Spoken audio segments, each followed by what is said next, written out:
അങ്ങനെ സജിതയുടെ ഉപ്പും ചോറും തിന്നിട്ട് സജിതയെ കടിച്ചിട്ട് ഇവൻ ഒളിവിലാണ്. കണ്ടില്ലേ, ഇവൻ ഒളിവിലാണ്. അപ്പോൾ ഞങ്ങൾ സജിതയ്ക്ക് പൂച്ച കടിച്ചതിൻ്റെ ഇഞ്ചക്ഷൻ എടുക്കാൻ പോവാം. ഹെൽമെറ്റ് മാറ്റി. അപ്പം ആരാധകരെ സജിതയെ പൂച്ച കടിച്ചു, അതിൻ്റെ ഇഞ്ചക്ഷൻ എടുക്കാൻ പോകുന്നതാണ്. ആ കാഴ്ചകൾ നിങ്ങളെ കാണിച്ചിരുന്നതായിരിക്കും. കാലിൽ മുറിവൊന്നുമില്ല, ബ്ലഡ് വന്നു. ശരി, ഓക്കെ.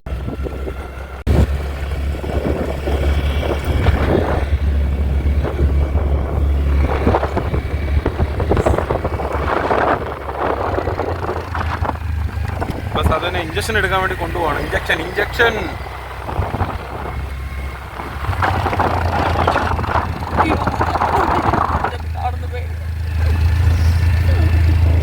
ഇന്നലെ ഞങ്ങളുടെ ഡോഗ്സിന് ഫുഡ് കൊടുക്കാനായിട്ട് ഇറങ്ങിയതാണ്. അപ്പോൾ ഈ പൂച്ച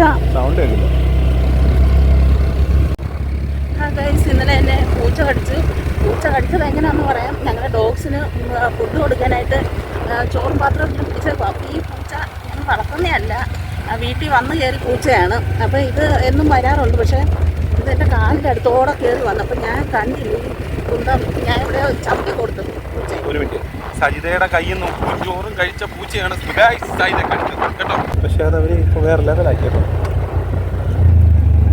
നമുക്ക് മെയിൻ സെൻറ്ററിൽ തന്നെ കൊണ്ടുപോയി വണ്ടിയൊക്കെ വയ്ക്കാം.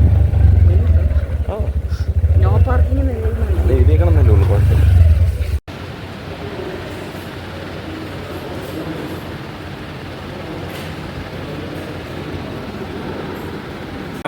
മാറിക്കൊടുക്കുക.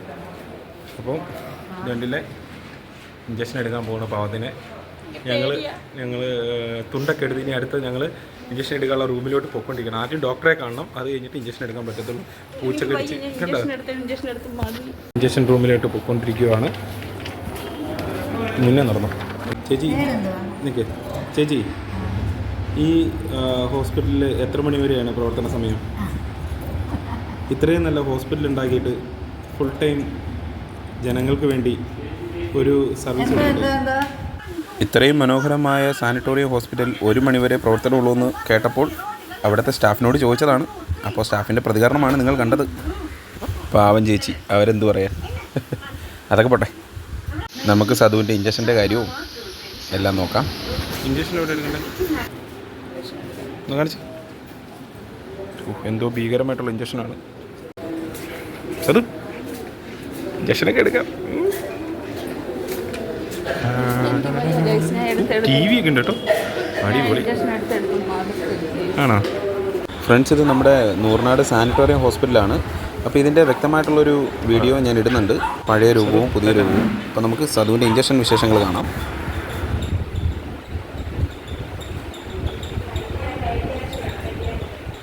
സതു,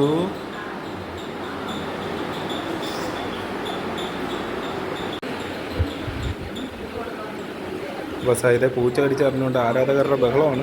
ഫാൻസ് എല്ലാം കിടന്ന് വിളിക്കുകയാണ്, എന്ത് പറ്റി സൈത ഓരോരുത്തർക്കായിട്ട് വിവരങ്ങൾ വിശദീകരിച്ചുകൊണ്ടിരിക്കുകയാണ്. അപ്പം പൂച്ച കടിച്ചാൽ നമ്മൾ നിസ്സാരമായിട്ട് കരുതരുത്. 4 ഇഞ്ചക്ഷനാണ് എടുക്കേണ്ടത്. വേണ്ടല്ലേ?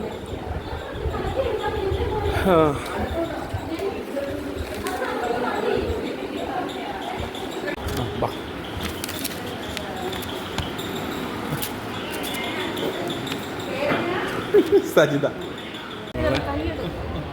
നമ്മളെ സതു റെസ്റ്റ് എടുക്കാം. ഈ നിന്റെ നടപ്പ് കണ്ടാൽ വിചാരിക്കും നിനക്ക് വേറെ ഒരു പോട്ടോ. അപ്പം സതുവിന് ഇഞ്ചക്ഷൻ എടുത്തു. അപ്പം നിൽക്ക്. അപ്പോൾ സിസ്റ്റർ വിശേഷങ്ങളൊക്കെ ചോദിച്ചപ്പോൾ സിസ്റ്റർ ചോദിക്കുകയാണ്, ഇവിടെ ചുമ്മാതെ മരുന്ന് കിട്ടുന്നെന്ന് കരുതി ഇടയ്ക്കിടയ്ക്ക് കടിയും മാന്തലും വാങ്ങിച്ച് ഇവിടെ വരും, ഇഞ്ചക്ഷൻ എടുക്കുന്നു. അതാണ് ഇവളുടെ സ്ഥിരം പരിപാടി. പിന്നെ എനിക്ക് ഒട്ടും ആഗ്രഹമില്ല, ഞാൻ കഴിയുന്നത് ഒഴിവാക്കാനാണ് ശ്രമിക്കുന്നത്. എനിക്ക് പിന്നെയും പണി കിട്ടിക്കൊണ്ടിരിക്കുകയാണ് ഗൈസ്, ഞാൻ എന്ത് ചെയ്യാനാണ്. അപ്പോൾ സതു, അപ്പോൾ ഞങ്ങൾക്ക് പറയാനുള്ളത്, ശരിക്കും പറഞ്ഞാൽ ഞങ്ങൾ ഇങ്ങനൊരു വീഡിയോ ഇട്ടതിൻ്റെ കാരണം, ഇത് നിങ്ങളെയൊക്കെ കാണിക്കുന്നതിൻ്റെ കാരണം, വീട്ടിലുള്ള വളർത്തുമൃഗങ്ങൾ നമ്മളെ കടിക്കുകയോ അവരുടെ നഖം കൊള്ളുകയോ ചെയ്തു കഴിഞ്ഞാൽ തീർച്ചയായിട്ടും നമ്മളത് എന്താ പറയുക, നിസ്സാരമായി കരുതരുത്. അടുത്തുള്ള ഹോസ്പിറ്റലിൽ പോയി തീർച്ചയായിട്ടും ഡോക്ടറെ കണ്ട് ഇഞ്ചക്ഷൻ എടുക്കുക തന്നെ വേണം. മനസ്സിലായോ? ഒരു പ്രാവശ്യം കടിച്ചു ഒരു ഇഞ്ചക്ഷൻ എടുത്തൊന്നും എഴുതി ഉണ്ടായിരിക്കരുത്. അപ്പോൾ ഇത് സതുവിനെ ഇപ്പോൾ എടുത്തു, അപ്പോൾ നമുക്കൊരു വിശ്വാസം ഉണ്ടാവും കുഴപ്പമൊന്നുമില്ല. അതുപോലെ തന്നെ വീട്ടിലുള്ള മൃഗങ്ങൾക്കും വാക്സിനേഷൻ എടുത്തിരിക്കണം. ഇത് നമ്മുടെ ഒരു ചെറിയൊരു എന്താ പറയുക റിക്വസ്റ്റാണ്. അതിന് വേണ്ടിയിട്ടാണ് ഈ വീഡിയോ കാണിച്ചത് കേട്ടോ. അപ്പം ശരി, ഓക്കെ, ഹായ് ഹായ് പറ. ബൈ. എല്ലാവരും പറഞ്ഞേ കേൾക്കണമെന്ന് പറ. എല്ലാവരും പറഞ്ഞ് കേൾക്കണം കേട്ടോ.